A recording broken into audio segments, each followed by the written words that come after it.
Hello hi welcome नमस्ते, मैं नाम ऋतिक और आज हम फिर से बात करने वाले हैं एक और इंटरेस्टिंग कंसेप्ट के ऊपर। तो ये वीडियो सेमेस्टर 6 के उन बच्चों के लिए मोस्ट इंपोर्टेंट होने वाली है जिनके पास सब्जेक्ट है इंडियन ग्रोथ एंड डेवलपमेंट। तो चलिए शुरू करते हैं आज की वीडियो और इस वीडियो से हम बात करेंगे लेसन नंबर 7 के बारे में। तो लेसन नंबर 7 का इंट्रोडक्शन वीडियो होने वाली है ये, जहां पर समझेंगे चैप्टर में क्या पढ़ना है। ठीक है, अब एक बात और है कि बच्चे हमसे ये पूछ रहे हैं कि भैया अभी जो है इस सीरीज के अंदर कितने चैप्टर बाकी हैं या फिर कितनी वीडियोस और बनेंगी। तो 7 चैप्टर ये स्टार्ट हो चुका है, इसको मिला के 5 चैप्टर बाकी हैं और अगर मैं कम से कम 4 वीडियो ही बनाता हूं तो कम से कम 20 वीडियो जो है इस सीरीज की बाकी है इस टाइम पे।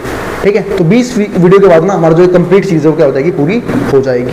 ठीक है, तो अब शुरू करते हैं आज की वीडियो। और इस कंप्लीट सीरीज के नोट्स भी ऑलरेडी प्रिपेयर हो चुके हैं with important question answer PDF. जिन बच्चों को नोट्स परचेज करने हैं वो इस नंबर पे जाए 9667836336 यहाँ पे व्हाट्सएप करके नोट्स भी ले सकते हैं। हाँ, बट मैं एक चीज कह सकता हूँ कि आने वाली जो वीडियोज है ना, आने वाले चैप्टर उसमें थोड़ा सा ना डाटा वाला कंटेंट ज्यादा है, जिसके चक्कर में ना आप लोगों को उतनी मेहनत नहीं करनी पड़ेगी जितनी आपको अब तक करनी पड़ी है। तो हो सकता है कि जो सीरीज है बहुत जल्दी क्या हो जाए, कंप्लीट हो जाए। ठीक है, तो देखते हैं लेसन नंबर 7 है क्या। लेसन नंबर 7 है evolution of macro economic framework in the Indian economy and it's impact. तो मैं समझना भाई पड़ेगा कि हम लोगों ने, अब देखो अगर मैं बात कर रहा हूं मैक्रो इकोनॉमिक फ्रेमवर्क की, तो मैक्रो इकोनॉमिक का मतलब क्या है कि इकोनॉमिक्स दो टाइप की होती है, माइक्रो और मैक्रो। और अगर मैं मैक्रो की बात कर रहा हूं इसका मतलब हम बात कर रहे हैं पूरे इकोनॉमी की, पूरे इंडियन इकोनॉमी की। और अगर मैं उसमें चेंजेस करने हैं तो हमें कहीं ना कहीं मैक्रो इकोनॉमिक पॉलिसीज को चेंज करना पड़ेगा। तो इसमें वही बात लिखी है, evolution of macro economic framework, कि कैसे कैसे हमने चेंजेस किए अपने मैक्रो इकोनॉमिक फ्रेमवर्क में फिर पॉलिसीज में in the Indian economy and it's impact, और उसका इंपैक्ट क्या रहा पूरी इकोनॉमी के ऊपर, वो सब हम डिस्कस करेंगे इस कंप्लीट चैप्टर के अंदर। अब सबसे पहले समझते हैं कि इस वीडियो में डिस्कस क्या करना है इस चैप्टर का। पहले तो वही जो हम डिस्कस करते हैं सबसे स्टार्टिंग में, learning objective of this chapter, कि हमें क्या क्या चीजें सीखने को मिलेगा इस कंप्लीट चैप्टर के अंदर। उसके बाद अगली चीज हमें सीखनी है वो है इस चैप्टर का इंट्रोडक्शन। ठीक, तो ये सब शुरू करते हैं। तो पहले समझते हैं लर्निंग ऑब्जेक्टिव कौन कौन से हैं इस चैप्टर के। तो जो पहला पॉइंट है वो क्या है, evolution of India's macro economic policies. अब इवोल्यूशन का मतलब क्या होता है, चेंज, यानी कि हम कैसे कैसे इवोल्व होते हुए आए हैं। तो वक्त के साथ हमने जो इंडिया की मैक्रो इकोनॉमिक पॉलिसीज है उसको किस प्रकार चेंज किया from post independence to the present, मतलब इंडिपेंडेंस के बाद से, ठीक है, और अब तक किस किस लेवल के चेंजेस आए वो हम देखेंगे। फोकसिंग ऑन की शिफ्ट लाइक इंपोर्ट सब्स्टिट्यूशन, इसमें मेन फोकस करेंगे कुछ जो बहुत मेजर शिफ्ट किए गए मैक्रो इकोनॉमिक पॉलिसीज के अंदर, चाहे वो हमारा इंपोर्ट को लेके हो, लिबरलाइजेशन को लेके हो, ग्लोबलाइजेशन को लेके हो, ये सब हम पॉइंट डिस्कस करेंगे यहाँ पे। और उसका इंपैक्ट क्या क्या रहेगा वो भी हम जानेंगे और क्या क्या इंपैक्ट रहा उसका। दूसरा पॉइंट क्या आता है, इंपैक्ट ऑफ 1991 इकोनॉमिक रिफॉर्म्स। हम सब जानते हैं भाई जो एलपीजी पॉलिसी है वो 1991 के अंदर आई थी। ठीक है, तो उस रिफॉर्म का क्या क्या फर्क पड़ा हमारी इकोनॉमी के ऊपर वो हम समझेंगे। ठीक है, और इसके अलावा तो उसमें क्या क्या चेंजेस किए गए, कौन कौन सी चीजें ओपन की गई, कैसे शिफ्ट किया गया चीजों को, वो सब हम डिस्कस करेंगे इस पॉलिसी के अंदर। तो impact of 1991 economic reforms of India's growth, तो इंडिया ग्रोथ में से क्या फर्क पड़ा, including the transition from a state control to a market oriented economy. और यही नहीं, यहाँ पे हम अपनी इकोनॉमी को ट्रांसफॉर्म भी कर रहे थे, जो हमने सीख लिया था कब, जब मैं आपको ये पॉलिसी समझा रहा था कि यहाँ पे हम जो है अपनी इकोनॉमी को क्या कर रहे थे, पहले तो हमारी इकोनॉमी स्टेट कंट्रोल होती थी, यानी कि गवर्नमेंट का फुल इन्फ्लुएंस था बिजनेस के ऊपर, ठीक है, इंडस्ट्रीज के ऊपर। लेकिन धीरे धीरे जो है जो ये पॉलिसी आई, गवर्नमेंट ने अपना कंट्रोल और अपना इन्फ्लुएंस जो है कम कर दिया। ठीक है, तो यानी कि हमारी जो इकोनॉमी है वो क्या बन गई, मार्केट ओरिएंटेड इकोनॉमी, जहां पे सब चीजें मार्केट फोर्सेज डिटरमाइन कर रहे थे, चाहे वो डिमांड हो चाहे वो सप्लाई हो। तो ये दो पॉइंट काफी इंपोर्टेंट थे। तीसरा जो पॉइंट आता है हमारे पास वो क्या है लर्निंग ऑब्जेक्टिव का, role of 5 year plans in shaping India's early economic strategies. हमें समझना पड़ेगा कि 5 ईयर प्लान के क्या क्या रोल रहे, क्योंकि हम सब जानते हैं भाई हम जो है वो एक साथ ही सारे सेक्टर्स पे ध्यान नहीं दे सकते थे, चाहे वो हमारा प्राइमरी हो जिसको हम एग्रीकल्चर बोलते हैं, सेकेंडरी हो चाहे वो टर्सरी हो। तो हमें जो है वो बारी बारी एक सेक्टर को चूज करके उन्हें उनकी ग्रोथ पर फोकस करना था, क्योंकि अगर हम सारे सेक्टर पे एक साथ ध्यान देते तो ना ही तो हमारे पास इतने रिसोर्स थे, ठीक है, ना ही हम इतने कैपेबल थे कि एक साथ सारे सेक्टर्स पे क्या कर लें, फोकस कर लें। और ये किसी भी इकोनॉमी के लिए बहुत मुश्किल होता है। एक बार जब वो तीनों चीजें एक बार चीजें डेवलप करते हैं ना तो फोकस करना ही होता है तीनों सेक्टर्स पे। लेकिन जब हमारी इकोनॉमी, हम सब जानते हैं कि भाई जब ब्रिटिशर्स यहाँ से गई थी तो हमारी इकोनॉमी जो है उसकी हालत बहुत खराब थी, और उस टाइम पे हमारे पास ना तो इतने रिसोर्स थे, ना इतना पैसा था, ना इतनी कैपिटल थी, ना इतनी मशीनरी थी कि हम जो है वो हर एक सेक्टर की ग्रोथ के बारे में सोच पाए। तो इसलिए गवर्नमेंट ने 5 ईयर प्लान्स लॉन्च किए, जहां पे उन्होंने हर 5 ईयर प्लान में ये सोचा कि हम किस तरीके से अपने ग्रोथ को आगे लेके चलेंगे। जैसे हम सब जानते हैं फर्स्ट 5 ईयर प्लान पे फोकस किस पे किया, मेन फोकस किया हमारी गवर्नमेंट ने एग्रीकल्चर के ऊपर। दूसरा 5 ईयर प्लान आया, वहाँ फोकस किया इंडस्ट्रीज के ऊपर। इस तरीके से गवर्नमेंट ने काम किया, ठीक है, तो ये इंपॉर्टेंट है। तो role of 5 year plans in shaping India's early economic strategies particularly in areas such as agriculture, infrastructure and industrialisation, है ना, जिसमें से भाई एग्रीकल्चर पे तो पहले ही 5 ईयर प्लान ने फोकस कर लिया था, फिर फोकस किया इंफ्रास्ट्रक्चर पे और इंडस्ट्रियलाइजेशन पे। इसके बाद जो फोर्थ पॉइंट आता है वो क्या आता है, significance of physical policies like physical responsibility. तो गवर्नमेंट ने फोकस किया कि फिजिकल पॉलिसीज जो है वो किस तरीके की होनी चाहिए या फिर फिजिकल रिस्पॉन्सिबिलिटीज कैसी होनी चाहिए, एंड बजट मैनेजमेंट किस तरीके से करना है। बजट यानी कि पैसे को किस तरीके से मैनेज करना है। अगर क्योंकि देखो अगर पैसे को मैनेज नहीं करेंगे तो पैसा क्या है, सबसे इंपॉर्टेंट रिसोर्स, तो कुछ भी चीजें जो है वो खराब की जा सकती है। तो फाइनेंशियल मैनेजमेंट या फिर बजट मैनेजमेंट काफी इंपॉर्टेंट टॉपिक बनता है इस चैप्टर का, ठीक है। तो FRBM बोलते हैं उसे, act in promoting long term macroeconomic stability, ताकि हम लॉन्ग टर्म में अपनी इकोनॉमी को स्टेबल बना सकें। तो ये हमारा था फोर्थ लर्निंग ऑब्जेक्टिव। जो फिफ्थ पॉइंट है वो क्या है, assess the challenges faced by the Indian economy. फिर हमें समझना पड़ेगा कि कौन कौन से चैलेंजेस जो हैं वो इंडियन इकोनॉमी ने यहाँ पे फेस किए थे, सच एज फिजिकल डेफिसिट। अब ये फिजिकल डेफिसिट क्यों हुआ, क्योंकि भाई एक्सपेंडिचर ज्यादा थे। क्यों, क्योंकि उस टाइम हमें जो है एक्सपेंशन पे ध्यान देना था। एक्सपेंशन पे किसके, कंट्री के या फिर इकोनॉमिक एक्सपेंशन पे। और जब हम इकोनॉमिक एक्सपेंशन पे ध्यान देंगे तो हम क्या करेंगे, खर्चा ज्यादा करेंगे, और जब खर्चा ज्यादा करेंगे तो सिंपल सी बात है फिजिकल डेफिसिट जो है होगा, क्रिएट होगा। क्योंकि डेफिसिट होने का मतलब ही क्या है कि जब गवर्नमेंट का रिवेन्यू क्या हो, कम हो, और गवर्नमेंट का एक्सपेंडिचर क्या हो, ज्यादा हो, है ना। थैंक यू भाई, थैंक यू। ठीक है, आगे देखते हैं। तो फिजिकल डेफिसिट, तो इन्फ्लेशन, इसके बाद इन्फ्लेशन भी कंट्रोल करना था, ठीक है। रीजनल डिस्पैरिटीज, ये भी काफी इंपॉर्टेंट पॉइंट है। क्योंकि रीजनल डिस्पैरिटीज क्यों हो रहा है, रीजनल डिस्पैरिटीज होने का कुछ यहाँ पे क्या है, एक फर्क है, एक रीजन समझते हैं। अब ये देखो, रीजनल डिस्पैरिटीज का मतलब है, एक तो हमारी कंट्री में बहुत ही डाइवर्स तरह के लोग रहते हैं ना। अब इतनी सारी लैंग्वेज जुड़ जाती हैं, ठीक है, इतने सारे स्टेट्स हैं। अब वहाँ पे अलग अलग जो है तरीके के, अलग अलग कल्चर के, अलग अलग रीजन्स के लोग रहते हैं। इसलिए कहीं ना कहीं रीजनल डिस्पैरिटीज क्रिएट होती हैं। तो उन सबको यूनिटी में भी रखना था।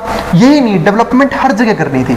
सिर्फ ये नहीं कि कोई एक स्टेट ज़्यादा डेवलप कर दिया, कोई स्टेट कम डेवलप कर दिया। जैसे आज भी देखो, आज भी रीजनल डिस्पैरिटीज देखने को मिलती है। अर्बन सिटीज वेल डेवलप्ड हैं, रूरल सिटीज अभी भी डेवलपिंग स्टेज पे हैं या फिर डेवलप हो रहे हैं धीरे धीरे, ठीक है। तो वो चीज़ है काफी इंपॉर्टेंट। तो रीजनल डिस्पैरिटीज है, ठीक है। And the government's responses to these issues, और जो गवर्नमेंट का किस प्रकार का रिस्पॉन्स रहा इन इश्यूज को लेके, वो भी काफी इंपॉर्टेंट पॉइंट बनता है। फिर क्या आता है, सिक्स्थ पॉइंट में हम क्या सीखेंगे, रीसेंट मैक्रो इकोनॉमिक रिफॉर्म्स की फिलहाल में कौन कौन से रिफॉर्म्स लेके आए गए गवर्नमेंट के जरिए, including the goods and service tax, जिसमें हम जीएसटी को भी स्टडी करने वाले हैं कि जीएसटी जो है किस तरीके से काम करती है, कैसे गवर्नमेंट ने सारे इंटर टैक्सेस को हटा के सिर्फ एक टैक्स लगा दिया, उसको हम क्या बोलते हैं, GST. And the insolvency and bankruptcy code, IBC, कि भाई इंसॉल्वेंट और बैंकरप्ट होने के लिए क्या करना पड़ेगा। पता ना आपको इंसॉल्वेंट का मतलब क्या है, इंसॉल्वेंट वो पर्सन होता है जो पैसा नहीं दे पाता, और बैंकरप्ट होता है जो भाई अपने आप को दिवालिया घोषित करवा देता है कोर्ट से कि मेरे पास कोई भी पैसा नहीं है, तो मैंने जिसका इन्वेस्टमेंट ले रखा है, फिर जिसे उधार ले रखा है, मैं वो पैसा नहीं चुका सकता। और एक बार अगर कोर्ट किसी को भी इंसॉल्वेंट या फिर बैंकरप्ट कर देती है तो उसकी सारी प्रॉपर्टी सीज करके, ठीक है, उन्हीं इन्वेस्टर्स में डिस्ट्रीब्यूट कर दिया जाता है। उसके बाद वो जो इन्वेस्टर्स हैं वो उसको परेशान नहीं कर सकते। तो इस तरीके से काम करता है सिस्टम, ठीक है। Code IBC and their impact on India business environment, हमें भी समझना पड़ेगा कि इस चीज का इंडिया के बिजनेस एनवायरनमेंट पे किस तरह का इंपैक्ट पड़ा। उसके बाद जो 7 पॉइंट है वो है measures taken to stabilise the economy. ऐसे कौन कौन से मेजर्स हैं जिसको लिया गया ताकि हम अपनी इकोनॉमी को स्टेबलाइज कर सके during the global financial crisis. किस टाइम पे, ग्लोबल फाइनेंशियल क्राइसिस के टाइम पे, एंड द कोविड-19 पैंडेमिक, खासकर जब कोविड-19 का पैंडेमिक आया था। क्योंकि हम सब जानते हैं कि कोविड-19 एक ऐसा पैंडेमिक था जिसने कहीं ना कहीं ओवरऑल पूरी इकोनॉमी को, सिर्फ इंडिया की नहीं पूरी वर्ल्ड की इकोनॉमी को बहुत ही नीचे लेके, क्या कहते हैं, इंडिया तो बहुत जल्दी रिकवर कर गई उस चीज से, लेकिन बहुत से जो कंट्रीज है वो बहुत जल्दी रिकवर नहीं कर पाए, जैसे कि यूएसए वगैरह, ठीक है। तो इकोनॉमी सबकी डाउन हो गई थी उस टाइम पे, ये कैसा टाइम पीरियड था, ठीक है। इसके बाद अगला पॉइंट क्या आता है वो समझते हैं। 8th पॉइंट वो क्या है, इवेलुएट द फिजिकल आउटलुक, ठीक है, ठीक है। तो 1 मिनट क्या होता है यहाँ पे, evaluate the physical outlook. Physical outlook क्या है, एंड स्ट्रेटेजिक प्रायोरिटीज जो है वो कौन सी है, फाइनेंशियल ईयर 2024-25 की। तो हमें फिजिकल आउटलुक समझना पड़ेगा और स्ट्रेटेजी समझनी पड़ेगी कि किस चीज को गवर्नमेंट ने प्रायोरिटीज पे रखा फाइनेंशियल ईयर 24-25 के अंदर। फोकसिंग ऑन इंफ्रास्ट्रक्चर डेवलपमेंट, और इंफ्रास्ट्रक्चर डेवलपमेंट को किस तरीके से फोकस किया गया, सोशल वेलफेयर यानी जो सामाजिक कल्याण है उसे गवर्नमेंट ने किस तरीके से फोकस किया, एंड इंक्लूसिव ग्रोथ को किस तरीके से ध्यान रखा। तो ये सारे हमारे क्या बनते हैं, मेन पॉइंट्स। तो ये सारे हमारे बन गए इस चैप्टर के कंप्लीट लर्निंग ऑब्जेक्टिव, जो हमें इस कंप्लीट चैप्टर में डीप में समझने को और सीखने का मौका मिलेगा। अब समझते हैं इस चैप्टर का इंट्रोडक्शन। अब इंट्रोडक्शन में क्या है वो समझते हैं। तो सिंस गेनिंग इंडिपेंडेंस इन 1947, हम सबको पता है कि भाई क्या हुआ, इंडिपेंडेंस मिला हमें कब, 1947 में, 1947 में, ठीक है। India's economy has experienced profound changes in macro economic policies, और इंडिया ने यहाँ पे बहुत बड़े लेवल पे चेंजेस किए अपने मैक्रो इकोनॉमिक पॉलिसीज में। क्योंकि पहले पॉलिसी किसकी थी, अंग्रेजों की, और उन्होंने सिर्फ पॉलिसी सिर्फ और सिर्फ अपने फेवर के लिए बनाई थी, किस तरीके से वो ज्यादा से ज्यादा रिसोर्सेज को इंडिया के एक्सप्लॉइट कर सके और अपने बेनिफिट के लिए उसे यूज कर सके। तो पॉलिसी में चेंज करना जरूरी था, तो हमने वो चेंजेस किए, ठीक है। These transformations mirror the Nations progression, और यही नहीं, इन्होंने जो कहीं ना कहीं नेशंस की जो प्रोग्रेशन है, मतलब प्रोग्रेस, उसको कहीं ना कहीं ट्रांसफॉर्म कर दिया from a flagging economy to an emerging global power. और जो हमारी कंट्री वो धीरे धीरे उभरने लग गई उन बेकार हालातों से, चाहे वो पॉवर्टी का हो, अनएम्प्लॉयमेंट का हो, ठीक है, इनइक्वालिटी का हो, इनइक्वालिटी ऑफ रिसोर्सेज या फिर इनकम का, ठीक है। तो उन सब चीजों में धीरे धीरे बाहर आने लग गए और क्या बनने लग गए, ग्लोबल पावर बनने लग गए, ठीक है। और अब कहीं ना कहीं मैं मानता हूं कि उस टाइम के हालात से काफी बढ़िया हालात हैं, ठीक है, हमारी कंट्री के, क्योंकि हम जो है लगातार इकोनॉमिकली ग्रो हुए हैं, ठीक है। तो ये हमारे क्या है, लर्निंग ऑब्जेक्टिव। अब इसके तो कुछ चीजें हैं, जैसे कि अर्ली इकोनॉमिक स्ट्रेटजीज कौन कौन सी रही। अब ये अर्ली इकोनॉमिक स्ट्रेटजीज का मतलब क्या है कि वो टाइम पीरियड जो 1947 से लेकर 1991 तक का है। तो स्टार्टिंग में इकोनॉमिक स्ट्रेटजी कैसी रही वो समझते हैं। तो ये हमारा ये टाइम पीरियड बन गया अर्ली इकोनॉमिक स्ट्रेटजीज का। तो इसमें एक तो क्या आया, इंपोर्ट सब्स्टिट्यूशन इंडस्ट्रियलाइजेशन, जिसको हम क्या बोलते हैं, ISI। अरे ये वो नहीं है, ना ना ना, उसको मत समझना, जहाँ पे ट्रेनिंग दी जाती है, ठीक है, वो तो ISIS है, जो भी है वो, हाँ। तो ये ISI क्या है, इंपोर्ट सब्स्टिट्यूशन इंडस्ट्रियलाइजेशन। अब इसका ऑब्जेक्टिव क्या था, to reduce foreign dependence through domestic production. इसका मेन फंक्शन था कि गवर्नमेंट ने स्टार्टिंग लेवल पे अपने आप को आइसोलेट कर लिया था, अपने आप को कंट्रोल कर लिया था कि कहीं ना कहीं जो हम सेल्फ रिलायंट जो है कंट्री बन सके, ठीक है, ताकि हम लोग किसी भी तरीके से किसी दूसरी या फिर किसी फॉरेन कंट्री पे डिपेंडेंट ना रहे। तो मेन फोकस यही था, to reduce foreign dependence through domestic production, कि हम जो है वो फॉरेन डिपेंडेंस पे को रिड्यूस कर देंगे, वो भी किस तरीके से, डोमेस्टिक प्रोडक्शन को इंक्रीज करके। तो पहला काम तो वही था। इसको मैं सिंपल से बोल सकता हूं कि हम जो है पहले सेल्फ रिलायंस बनने की कोशिश कर रहे थे। दूसरा जो पॉइंट आता है अप्रोच। अप्रोच क्या थी उस चीज को अचीव करने की, high tariffs and import quotas.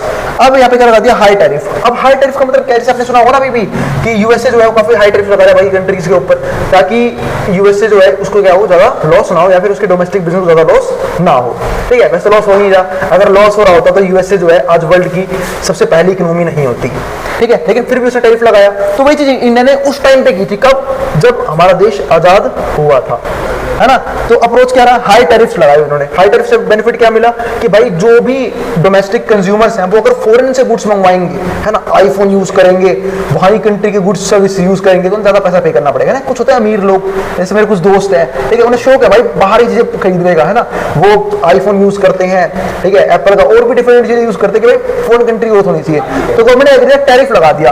अरे ये सब चीजें मतलब क्या बोलते हैं भाई, हम दुबई में जाके ले लेंगे, ठीक है, हाँ, ठीक है, एक है भाई मेरा दोस्त प्रदुम नाम का, ठीक है, वो हरकतें करता है ऐसी, ठीक है। अब आगे समझते हैं। तो high tariffs and import quotas, क्योंकि भाई पिताजी के पास अंधा पैसा है, उसको वो यूज करते हैं फिर प्रॉपर तरीके से, कह रहे हैं भाई यहाँ महंगे मिलेंगे, हम दुबई में जाकर लेंगे, वहां सस्ते मिल जाएंगे, ठीक है, इस तरीके से। तो हाई टैरिफ्स जो है वो उस टाइम पे लगाया गया था ताकि लोग जो है वो फॉरेन गुड्स की और फॉरेन सर्विस की डिमांड ज्यादा ना करें और डोमेस्टिक गुड सर्विस को यूज करें। And import quotas to protect budding industries, ठीक है, ताकि जो भी इंडस्ट्रीज अब सिस्टम डेवलप हो रही है, ठीक है, उनकी ग्रोथ पर ध्यान दिया जा सके और कोई भी जो है फॉरेन गुड्स को, फॉरेन सर्विस को बाय ना करे, डोमेस्टिक गुड्स को यूज करे। एक वर्ड बोलते हैं ना, वो स्वदेशी चीजें यूज करना, यानी कि अपने देश की बनी चीजें यूज करना, तो वो चीजें, ठीक है, ठीक है। आगे समझते हैं अगला पॉइंट हमारे पास क्या है, आउटकम। ठीक है भाई, मैं इस टाइम कैमरा घुमा नहीं सकता, वरना तो मैं कुछ धुरंधरों की शक्ल दिखाता है इस टाइम पे, जो यहाँ बैठ के मजे ले रहे हैं मेरे वीडियो के आगे। ठीक है, तो आगे बढ़ते हैं। और उनमें से एक तो जाना पहचाना चेहरा है आप लोगों का, ठीक है, वो मैं रिवील नहीं कर सकता बस, ठीक है, पर जाने तुम उन्हें भी हो यूट्यूब पे, बहुत ही फेमस चेहरा है, ठीक है, पर किसी दिन बाद में रिवील करेंगे, फिर तुम्हें पता लगेगा कि हाँ भाई सारे टीचर ना ये एक ही जगह के हैं सबके सब। ठीक है, ठीक है, आउटकम देखते हैं। अब आउटकम क्या आता है, led to some degree of industrial growth but also resulted in efficiency and a lack of global competitiveness.